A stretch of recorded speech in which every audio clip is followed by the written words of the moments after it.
Hello founders, welcome to startup studio.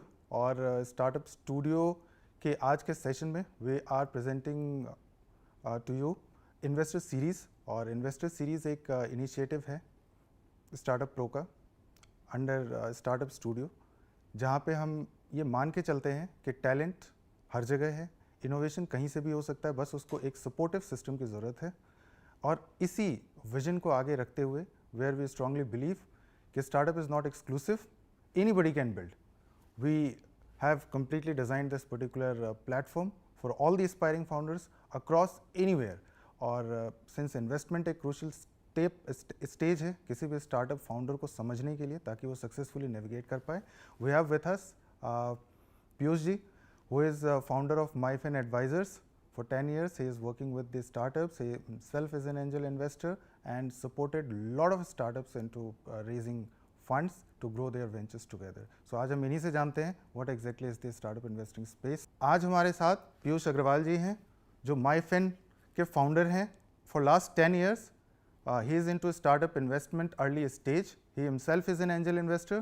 Plus बहुत सारे startups को इन्होंने support किया है to successfully fundraise and grow from that particular phase with the fundraise along with the investment. तो चाहे वो investment preparation हो, चाहे वो investment हो, चाहे वो due diligence process हो, so these are the things. अब हम पीयूष जी से ही जानने की कोशिश करेंगे कि exactly ये early stage investment होता क्या है, ये कितना complex है, कितना आसान है, इसको कैसे prepare करें, so that हम सब if we are ready exactly with a good product, we can successfully raise easily with the investors. क्योंकि हमेशा ये याद रखिएगा, बहुत सारे लोग करते ऐसा हैं कि they go on for pitching whole lot of investors, लेकिन उनको आउटकम नहीं मिलता है क्योंकि कहीं ना कहीं इन्वेस्टमेंट अलाइनमेंट नहीं होता है. सो जितना हम अपने आप को प्रिपेयर करके रखेंगे उतना ही हमारा टाइम जो है सक्सेसफुल फंड रेज का कम होगा and will be happily working together with lot of resources so to move the venture from 0 to 1. So Piyush ji, सबसे पहले मैं आपसे ये जानना चाहेंगे कि जो स्टार्टअप इन्वेस्टमेंट का जो लैंडस्केप होता है, ठीक है, सिंस इन्वेस्टमेंट एक कॉम्प्लेक्स डोमेन है और स्टार्टअप फाउंडर्स की जो कोर टीम होती है जनरली वो स्मॉल कोर टीम होती है, तो ज़रूरी नहीं है कि उसमें कोर इन्वेस्टमेंट वाले लोग हो. एंड फंड रेजिंग एक कॉमन नीड है, every startup needs it. So from you, how exactly, what is your experience and how exactly they should think towards fund raising? देखिए, नॉर्मल जो प्रॉब्लम आती है entrepreneurs के साथ ये आती है कि भाई मेरे पास आइडिया है, मेरे को फंडिंग चाहिए. तो कई जो मानसिकता ये है कि भाई आप नदी के किनारे बैठे हैं, बिज़नेस चालू करना है, आपको तुरंत पैसा चाहिए. ये मानसिकता कॉमन है आज के एंटरप्रेन्योर्स में कि भाई पानी की गहराई नापे नहीं, पानी नदी के अंदर बहे नहीं, नदी के पानी छुए नहीं पाँव से, पैसा चाहिए. तो ये मानसिकता नॉर्मली कॉमन है आज के एंटरप्रेन्योर्स में कि भाई फंडिंग तो मिल ही जाएगी. तो जो ये है मानसिकता, जो मेंटालिटी है, ये गलत है. हमें आइडिएशन पे पैसे मिलते हैं, करते हैं, फंडिंग होती है, कई इन्वेस्टर्स हैं, पर ये है कि नॉर्मल प्रॉब्लम है कि भाई आप कुछ रेडी नहीं है, कुछ आइडिया नहीं है, घुस गए, फंडिंग दिला दो, जो नॉर्मली हमारे पास होता है.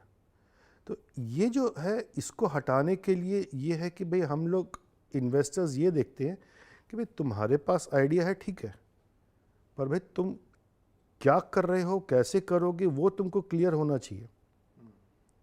अब सिंपल सा एग्जांपल लीजिए, बल्ब बनाने का आइडिया आया कि भाई मैं ऐसा बल्ब बनाऊंगा जिसमें कि हर तरह की रोशनी निकलेगी. आइडिया है, पता नहीं है कैसे होगा.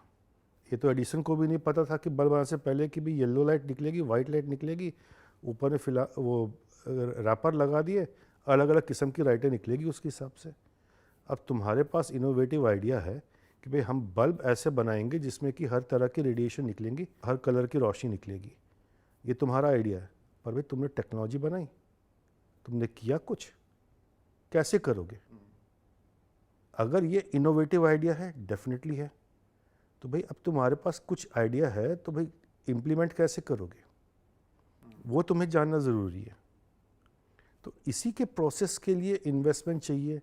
आप गहराई नापिए. चलिए, आपने बल्ब बना लिया, टेक्नोलॉजी आपके पास है, आपने सीख लिया कि भाई ये मल्टीपल कलर की रोशनी निकालने वाला बल्ब बना लिया, तो अब भाई आपने बनाने गए, मार्केट है, कहाँ लगेगा ये, कौन लेगा, मार्केट आपको पता ही नहीं है। आइडिया है, इम्प्लीमेंट करने का तरीका है, पर भाई मार्केट तो हो, दूसरी प्रॉब्लम। चलो मार्केट भी है, मार्केट में डिमांड कितना है, डिमांड कितना है भाई। अब आप जाएंगे, ये तो डिस्कोथेक में लगेगा कि भाई अलग अलग रोशनी का आपका स्पॉटलाइट होती है स्टेज पे, या फिर आपका रोलिंग लाइट होती है स्टेज पे, वहाँ लगेगा। तो भाई अब वो लगेगा तो कितना मार्केट है, छोटा सा मार्केट है, ज़्यादा से ज़्यादा हो गया आपका 10 करोड़, बहुत ज़्यादा हुआ 100 करोड़ का मार्केट है। तो भाई आपका प्रॉफिट कितना है, वो प्रॉफिट जानने के लिए आपको कितना होगा। चलिए जो मैन्युफैक्चरिंग में होता है ज़्यादा से ज़्यादा 10-15% का, 20% मान लीजिए, 20 करोड़ का मार्जिन रहा आपका नेट प्रॉफिट, उस पर क्यों इन्वेस्टमेंट होगी। तो ये सब कुछ चीज़ें हैं कि पहले तो आपका आइडिया है, वायबिलिटी, दूसरा है आपका मार्केट, दूसरा है, तीसरा है टेक्नोलॉजी।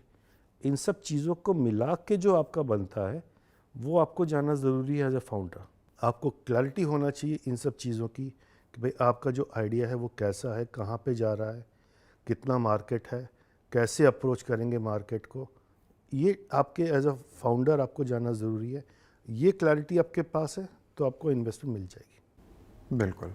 सो कहीं ना कहीं इन्वेस्टमेंट में जाने से पहले ये सारी चीज़ें जितना एक स्टार्टअप फाउंडर प्रिपेयर करे, जितने उसके पास क्लैरिटी हो, उतना ही अच्छा वो फंड रेज होगा। वहाँ पे जैसे आप तो काफ़ी समय से इन्वेस्टमेंट स्पेस में हैं और एंजल इन्वेस्टिंग और अर्ली स्टेज इन्वेस्टिंग में you are working with lot of startups. तो यहाँ पे जैसे अक्सर फाउंडर्स का ये होता है कि I am working in this domain and this domain is hot domain, so I can easily raise fund. So इसमें कितनी कैपेबिलिटी है इस सेंटेंस में, when if somebody starts with this particular thought? सबसे बढ़िया एग्जांपल होता है आपका एयरलाइन सेक्टर में। आपको पता है, सबको पता है कि भाई एयरलाइन सेक्टर में आप शेयर खरीदेंगे तो नुकसान ही है, सारी इंडस्ट्री नुकसान पे है सिवाय इंडिगो के, क्योंकि वो सिर्फ अकेली मेरे ख्याल से प्रॉफिटेबल कंपनी है मार्केट में एयरलाइन सेक्टर में। फिर भी अकासा आ गई नाम से, वो भी झुंझुनवाला, राकेश झुंझुनवाला के इन्वेस्टमेंट से। हॉट सेक्टर है, डाइवर्स सेक्टर है और ऊपर से एकदम सैचुरेटेड सेक्टर है, फिर भी घुस रही हैं एयरलाइंस। क्यों घुस रही हैं?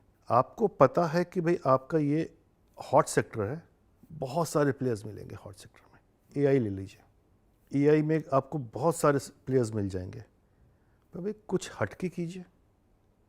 एआई है, चैट जीपीटी आ गया एआई बेस्ड, अब चैट जीपीटी के बाद लाइट जीपीटी आ जाएगा, कोई बड़ी बात नहीं है, कोई नहीं जानता है। तो भाई एआई है, चैट जीपीटी आ गया, या तो टेक्नोलॉजी नहीं लाई है, या फिर आप अगर घुस रहे हैं तो आपका मार्केट चेक कीजिए कहाँ पे कम है मार्केट, उसके बेसिस पे एंटर कीजिए। अकासा इतना वाइड मार्केट है, इतना सैचुरेटेड मार्केट है, फिर भी घुस गया, कर रहा है अच्छा। 5 प्लेन से शुरू किया, 15 प्लेन हो गए विद इन 1 ईयर, और जो 40 प्लेन करने वाले with in next 2 years, with in 1 year. क्यों, कैसे शुरू किया? आपका जो होता है, बड़े प्लेयर्स हैं आपके, जो हैं आपका बड़े सेक्टर्स कैप्चर कर रहे हैं, केटर कर रहे हैं, आप छोटे सेक्टर केटर कीजिए, वहाँ पे घुसिए। मार्केट अंडरस्टैंडिंग, मार्केट अंडरस्टैंडिंग होनी ज़रूरी है। आप कैसे एंटर करेंगे कि भाई आपको अगर पता है कि भाई प्रोडक्ट बहुत अच्छे अच्छे बनते हैं, कई स्टार्टअप्स मेरे को ऐसे मिले कि प्रोडक्ट एकदम ज़बरदस्त है, कोई सवाल नहीं होता, नया प्रोडक्ट है, पेटेंट भी ले लिया है, ग्लोबल पेटेंट ले लिया है, पर पता नहीं है एंटर कैसे करना है मार्केट। उनको पता नहीं है एंड कस्टमर्स कौन है, पता नहीं। आपको पता है कि नहीं, work space as a service, WaaS एक नई चीज़ निकली है जिसमें एंटर करने के लिए लोग तरस जाते हैं कि भाई कैसे प्रोडक्ट बना है। अब वो कौन लेगा, वो आपको पता होना चाहिए। आपका प्रोडक्ट है, ये पेड़ है, ये कौन लेगा? ऑब्वियसली होटल्स वगैरह में बिकेंगे, अगर आप जाएंगे घरों में ले लो, कौन लेगा? बिकेगा ही नहीं प्रोडक्ट। तो आपको पूरा इन एंड आउट मार्केट पता होना चाहिए as a founder, as a core team. आपको पता होना चाहिए कौन कैसे कर रहा है, क्या करेगा, क्लियर अंडरस्टैंडिंग सबसे ज़्यादा ज़रूरी है आपके एज अ फाउंडर। अच्छा सर, जैसे इसमें जब वो स्टार्टअप के लिए आगे बढ़ते हैं तो जनरली क्या होता है कि when somebody is starting up, तो सिंस अभी ये है कि with the government initiatives and all registrations काफ़ी बढ़े हैं and this particular aspiration has grown across India. तो इनिशियली अभी जैसे हम कहते हैं कि we have 1000 plus universities, 42,000 plus colleges, we have good ecosystem. मगर प्रॉब्लम ये है कि कहीं ना कहीं कैपेबिलिटीज शायद लिमिटेड है, जिसकी वजह से क्या होता है कि सारे जो इनोवेटर्स होते हैं they didn't get the right support. और इन्वेस्टमेंट को लेके सबके अंदर बहुत सारा मिथ्स है, बहुत सारा ग्लैमर भी है, क्योंकि बहुत सारी चीज़ें चलती रहती है मार्केट में where across media and all where they regularly see कि आज इस कंपनी ने they have raise $1 million, they have raise $1 billion, series A, series B, early stage. तो थोड़ा सा क्या हम इस पर डिस्कस कर सकते हैं सो दैट सबको क्लैरिटी हो कि what exactly is this series, what is pre series, seed, pre seed, so that उनको ये पता हो कि एक्चुअली वो खुद अभी किस स्टेज पे हैं and what kind of investors they should be looking out for. देखिए, दो किस्म के इन्वेस्टर्स होते हैं, एक एंजल इन्वेस्टर होते हैं और एक वेंचर कैपिटल्स होते हैं। एंजल इन्वेस्टर्स वो होते हैं जो कि रिस्क लेंगे तगड़ा। मतलब आप जो ये सीरियल्स आते थे हमारे, इन्वेस्टर्स फंडिंग देते थे, shark tank India, shark tank का जो इन्वेस्टमेंट्स होते थे वो देते थे। तो ये सब जो है ये अर्ली स्टेज इन्वेस्टर्स है। पहला तो जो होता है आपका स्टेज होता है, सबसे पहला होता है आइडिएशन स्टेज। आइडिएशन स्टेज होता है, फिर MVP स्टेज होता है जब आपका मोस्ट वायबल प्रोडक्ट बन जाता है, और उसके बाद आता है आपका कुछ ट्रैक्शन शुरू होता है। फिर उसके बाद ट्रैक्शन जैसे जैसे बढ़ते जाते हैं, ट्रैक्शन मतलब आपका जो बिज़नेस शुरू हुआ, आपके पैसा कमाना, प्रोडक्ट हो ना हो आपका मतलब वो तो MVP स्टेज होता है जब आपका प्रोडक्ट रेडी है। आपकी सर्विस बेस्ड कंपनी है तो MVP स्टेज हट जाएगा। पहले सीड, आइडिएशन, आइडिएशन और MVP स्टेज या आपका ट्रैक्शन आना शुरू हुआ, ये सब हो गया प्री सीड। जब आपका ट्रैक्शन शुरू होता है उसके बाद से आपका होता है सीड इन्वेस्टमेंट। सीड इन्वेस्टमेंट के बाद आता है आपका प्री सीरीज़ है, जब आपका अच्छा खासा बढ़ जाता है। तो ये आपका प्री सीरीज ए तक के जो होते हैं, इसमें आते हैं एंजल इन्वेस्टर्स, जो आपका मतलब ये है कि कंपनी का तगड़ा स्टेक लेते हैं, क्योंकि रिस्क उनके पास ज़्यादा है, कब कंपनी बैठ जाए पता नहीं। तो यहाँ पे आपका ठोक बजा के लेते हैं बहुत, भाई मैं अपना पैसा आपको दे रहा हूँ, भाई आप पे लगा रहा हूँ, तो मैं तो पूरा ठोक बजा के लूँगा ना। मार्केट में ख़रीदने जाओगे कोई भी चीज़ तो प्रॉपरली ठोक बजा के लाओगे, चाहे 1 करोड़ किलो चाहे 50 लाख किलो। 10 रुपये आपके पास ज़्यादा है तो फिर दे लो भाई, कोई दिक्कत नहीं है।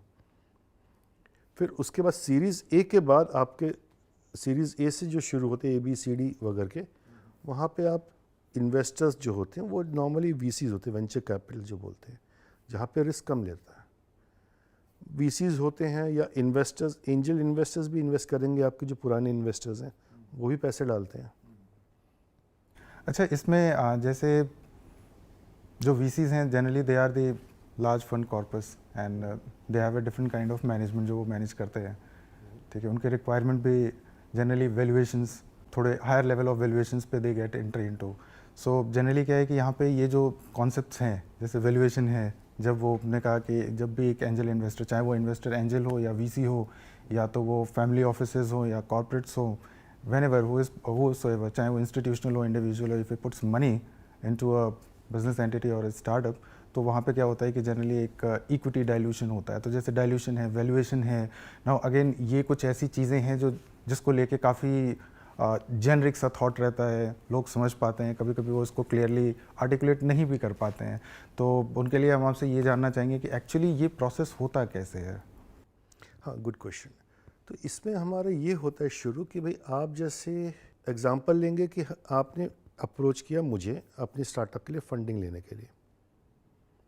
अब वो हर स्टेप पे अलग अलग रहेगा। आइडिएशन स्टेज पे आपने एंटर किया, इन्वेस्टर्स कम है बर हैं, हर स्टेज पे इन्वेस्टर्स हैं, और मात्रा रिस्क एपेटाइट जो रहती है वो आपकी कम होते जाती है जैसे जैसे आपका कंपनी बढ़ते जाती है। आइडिएशन स्टेज पे आप आए, मेरे पास आए, मैंने आपसे आइडिया पूछा क्या है, आपके बारे में पूछा, पूरा विजन नापा, इंटरव्यू आपका होगा। वैल्यूएशन तो होगी नहीं, ट्रैक्शन शुरू नहीं हुआ। वैल्यूएशन होता क्या है?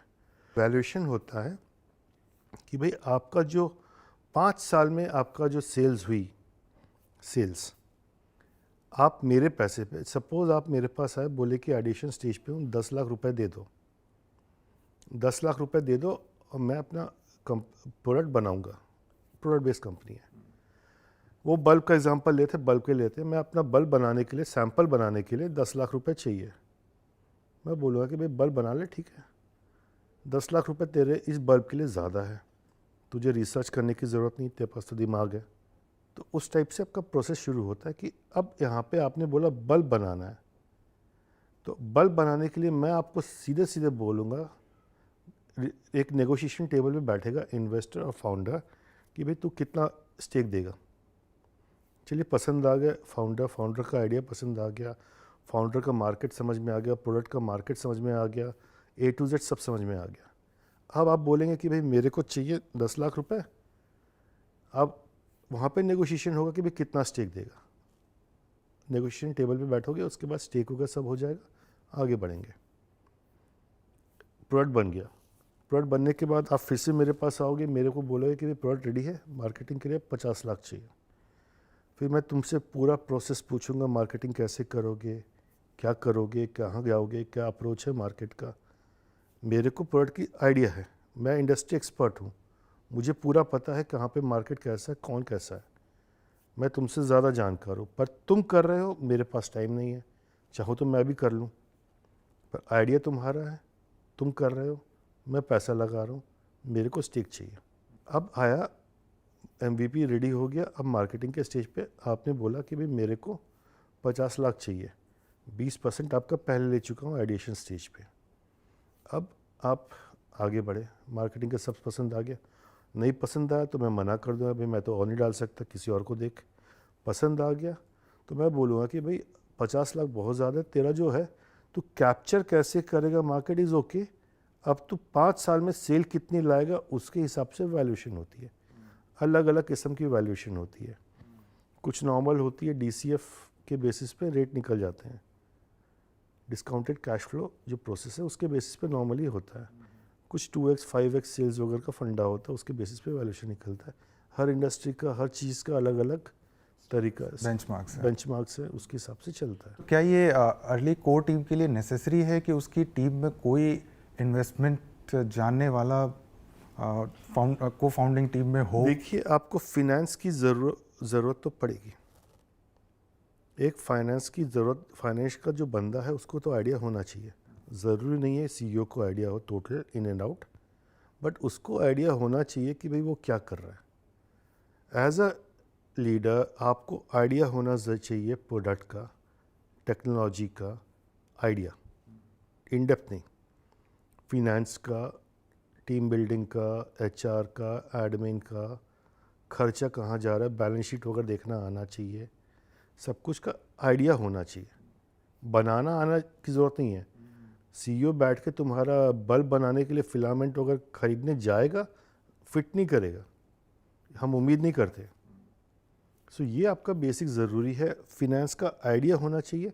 बाकी काम तो आपका जो CA देख रहा है या CFO देख रहा है, CFO रखने की भी ज़रूरत नहीं इनिशियली, सब आपका CA कर रहा है या फिर आपकी टीम है, किसी को आपने आउटसोर्स किया वो कर रहा है, इट्स ओके। आइडिया होना ज़रूरी है। अच्छा सर, यहाँ पे एक और जैसे चीज़ें, सिंस हम फंड रेजिंग और फंडिंग की बात कर रहे हैं, तो एक टर्मिनोलॉजी जो काफ़ी कॉमन है दैट इज़ बूट स्ट्रैपिंग। तो जो बूट स्ट्रैपिंग कुछ फाउंडर्स कर रहे हैं और कुछ क्या कर रहे हैं कि एंजल फंड लेके they are building up, so how do you see the differences और which is the better way? देखिए, वो डिपेंड करता है आपके ऊपर, फाउंडर की कैपेबिलिटी के ऊपर। पैसा नहीं ला रहा है, इट्स ओके, पैसा नहीं है फिर भी लगन है, मेहनत कर सकता है, जोश है, और सबसे बड़ी बात अपनी प्रोडक्ट सर्विस का मार्केट का आइडिया है, आपको सब कुछ का आइडिया है, कहाँ पे क्या है, उसको ये पता है कि तार कौन सा खींचेंगे, कहाँ पे कहाँ हिट करेगा, तो कोई दिक्कत नहीं है कि बूटस्ट्रैप करे या आप एंजल इन्वेस्टमेंट लाए। अगर एंजल इन्वेस्टमेंट मिल गया, वेल एंड गुड। बाकी का इसमें ये हो जाता है एंजल इन्वेस्टमेंट के बाद कि भाई अब जैसे कि मैं हूँ, मेरे पास आइडिया है, बल्ब बना लिया, अब भाई एंजल इन्वेस्टमेंट मिल गई, अपने को क्या कर रहा है, बंद हो वो हो, हमें क्या फ़र्क पड़ रहा है। उस टाइप का एटीट्यूड आ जाता है नॉर्मली कि जब आप एंजल फंडिंग लाते हैं, अगर आपके पास जोश नहीं है, लगन नहीं है, बूटस्ट्रैप कर रहे हो, अपना पैसा लगा है, तो भैया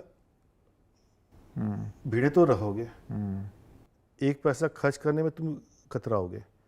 कई स्टार्टअप्स आप न्यूज़ में भी सुने होंगे कि भी पैसे आ गए, दनादन रिक्रूट कर रहे हैं, और अब कोविड आ गया, अब क्या करेंगे, निकालो, या फिर पैसे ख़त्म होने वाले हैं, निकालो। बहुत सारे एग्जांपल्स मिल जाएंगे, मैं नाम लेना नहीं चाहता, बहुत सारे एग्जांपल्स मिल जाएंगे। तो वो पैसा यूटिलाइज करना आना चाहिए, पैसा कहाँ डालना है, कैसे यूज़ करना है, सब पता होना चाहिए। सो एक्चुअली एक एस्पेक्ट रहता है, सिंस बहुत सारा मार्केट न्यूज़ में बहुत सारा क्लटर होता है, तो एक फाउंडर्स के लिए that I would like to ask from you कि बहुत सारे जो स्टार्टअप्स हैं दे रेज फंड्स एंड उसका बहुत सारा हल्ला होता है, मीडिया हाइप क्रिएट होता है, तो बहुत सारे फाउंडर्स को ये भी लग सकता है कि यार मेरा स्टार्टअप अभी फंडेड नहीं है, मैं सक्सेसफुल नहीं हूँ। तो क्या फंड रेजिंग एक स्टार्टअप के लिए एक बहुत इंपॉर्टेंट माइलस्टोन है? देखिए, मैं तो ये कहूँगा उनके लिए माइलस्टोन है कि नहीं, मैं तो नहीं मानता कि भाई पैसा आया, बिजनेस कर रहा है, बिजनेस आगे बढ़ाने के लिए एक फ्यूल मिल गया। भाई मतलब ये है कि भाई पेट्रोल ख़त्म होने वाला है, आप गैस स्टेशन पे गए, वहाँ पेट्रोल भराया, उससे की बात है ये कायदे से। अब ये ज़रूर होता है कि भाई मीडिया हाइप इसलिए बन जाती है कि वैल्यूएशन बढ़ गया, एक यूनिकॉर्न बन रहा है, मीडिया डाल देती है, क्योंकि इतना ज़्यादा फंडिंग मिलती नहीं है, $400 मिलियन या $1 बिलियन फंडिंग मिलती नहीं है जल्दी। या कोई न्यूज़ में आना कॉमन है, कोई एंटरप्रेन्योर्स तुम्हारे, इनको मसाला चाहिए या फिर जो भी समझ लीजिए कि भाई एक फंडिंग आई, उसके लिए न्यूज़ आर्टिकल में डाल दिए। कई ऐसे स्टार्टअप क्या बोलते हैं, मैगजीन्स हैं, कई स्टार्टअप वेबसाइट्स हैं जो कि इस टाइप की चीज़ें करते हैं। फाउंडर के ऊपर है माइलस्टोन माने ना माने, बट डेफिनेटली इन्वेस्टर के लिए ये माइलस्टोन है कि भाई अब वो जब इन्वेस्ट किया, जैसे मैंने आपके लिए इन्वेस्ट किया 20 लाख रुपए प्री सीड फंडिंग में, जब आपके आइडिएशन स्टेज था, उस समय मैंने 20% स्टेक ले लिया। वो 20% स्टेक अगर मैं आपका बेचूं प्री सीरीज़ ए में, तो भाई मेरा वो उस दौरान सीड से प्री सीरीज़ ए के बीच में कितना हुआ, कितना मल्टीप्लाई हुआ, वो मेरे लिए इम्पॉर्टेंट है वैल्यूएशन। अब ये इम्पॉर्टेंट है, इसलिए वो निकल जाएगा, मेरा पैसा निकल जाएगा, इसलिए मैं बेच दूंगा स्टेक, तो मेरे को तो मिल गया, मेरे को एग्जिट मिल गया, ये मेरे लिए फ़ायदा है। मैं उस हिसाब से मैं ये सोचूंगा कि एज एन इन्वेस्टर कि भी मेरे को क्या बेनिफिट हो रहा है। ये जो बड़ी बड़ी कंपनियां हैं, पेटीएम ले लो, या जो आईपीओ आया है इसका, बाकी जो कंपनीज़ का है आईपीओज आए हैं जो स्टार्टअप्स के, जोमेटो, इनका क्यों ये लोग वैल्यूएशन के पीछे पड़े रहते हैं, क्यों ये आपका लिस्टिंग के बाद प्रॉफिटेबिलिटी के पीछे पड़े रहते हैं। ये वैल्यूएशन बढ़ाना मतलब इन्वेस्टमेंट लाओ, इन्वेस्टर्स का पैसा, इन्वेस्टर्स को मौका दो बेचने का और एग्जिट करने का मौका दो, उसमें वैल्यूएशन बढ़ाने की ज़रूरत पड़ती है। वैल्यूएशन क्या है, पैसा लाओ, खर्चा दिखाओ, सेल्स बढ़ाओ, काम ख़त्म, प्रॉफिटेबिलिटी गई तेल लेने।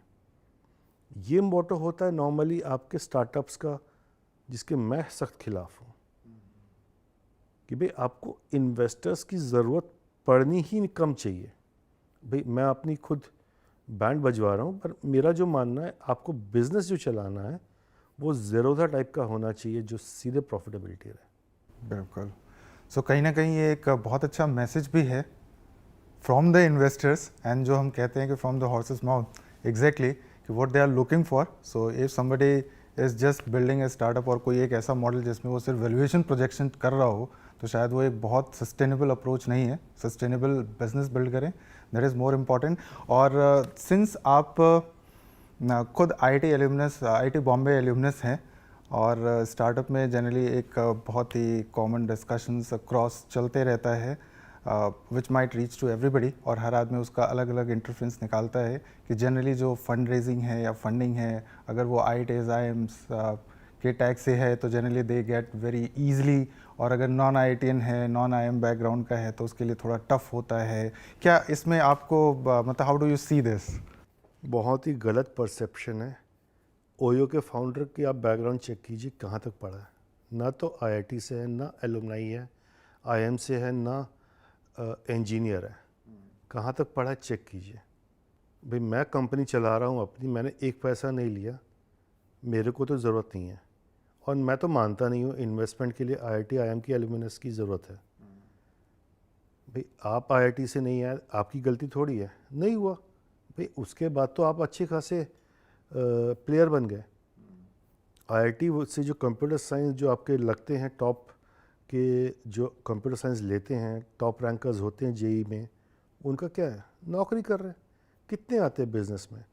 आप कई एग्जांपल लीजिए, आपके housing.com वगैरह के जो बन के आए, अप्रोच सही है, सब कुछ सही है, आराम से फंडिंग मिलेगी। अगर कहीं से आप बोलेंगे कि भाई आईआईटी का पास आउट है, आईआईटी बी आईएम ए का पास आउट है, मेरे को तो एयरलाइन चलानी है, लेट जाके जिनवाला जी के पास जाके फंडिंग लेके आता हूँ, वो तो दे देंगे आईआईटी आईएम के नाम पे। नहीं, बहुत गलत परसेप्शन है। टोटल आपका जो पैसा लगेगा वो आप कितने अच्छे प्लेयर हैं, कितने अच्छे फाउंडर है, उस पर लगेगा। चाहे कोई भी हो, चाहे गांव का बंदा हो, चाहे कहीं का भी बंदा हो, डजेंट मैटर कि भाई आप कहाँ से हो, क्या बैकग्राउंड है आपका, कोई मैटर नहीं करता। सो मैटर अल्टीमेटली यही कहता है कि what exactly is the approach, founder के अंदर कितना जील है, फाइन कितना मॉडल है, कैसे बिजनेस कर रहे हो। मतलब पैसा आपके प्रोडक्ट से, आपका प्रोडक्ट भले ही ख़राब हो, आपका प्रोडक्ट भले ही ख़राब हो, कोई दिक्कत नहीं है। अगर आप में बेचने की क्षमता है, पैसा मैं आप पे लगाऊंगा। आप बोलेंगे कि ये मैं आपका एक्सपोर्ट करूंगा पूरे वर्ल्ड में और सारा मार्केट खा जाऊंगा। अगर आपका अप्रोच सही है, पसंद आ गया, मैं पैसा 10 लाख नहीं 1 करोड़ लगा दूंगा आपके। तो कहीं ना कहीं दैट्स अ वंडरफुल थिंग कि it's all about the founder, it's all about the product, it's all about the vision strategy जो आप होल्ड करते हैं। बाकी सारी चीज़ें सपोर्टिव होती है, but they cannot be the milestone कि अगर ये ऐसा नहीं है, कोई आईआईटी का नहीं है, या कोई दिल्ली में नहीं रहता है, कोई बेंगलोर में नहीं रहता है, तो वो एक अच्छा स्टार्टअप बिल्ड नहीं कर सकता और उसको इन्वेस्टर्स नेटवर्क नहीं मिल सकता है। ठीक है, सो यही सारे कुछ जनरल डिस्कशंस थे दैट वी थॉट कि कहीं ना कहीं हर एक स्टार्टअप फाउंडर, क्योंकि फाउंडर तो वो बाद में बनता है, पहले वो एक एस्पायरिंग फाउंडर ही होता है। और एस्पायरिंग फाउंडर्स जब हम इंडिया में बात करते हैं, we have around 70 lakh plus engineering graduates जो इंडियन हायर एजुकेशन सिस्टम से निकलते हैं। तो कहीं ना कहीं अगर वो इनोवेशन और एंटरप्रेन्योरशिप की तरफ मोटिवेट हो रहा है, ही हैज़ सम एनर्जी, तो उसको राइट सपोर्ट मिलना चाहिए।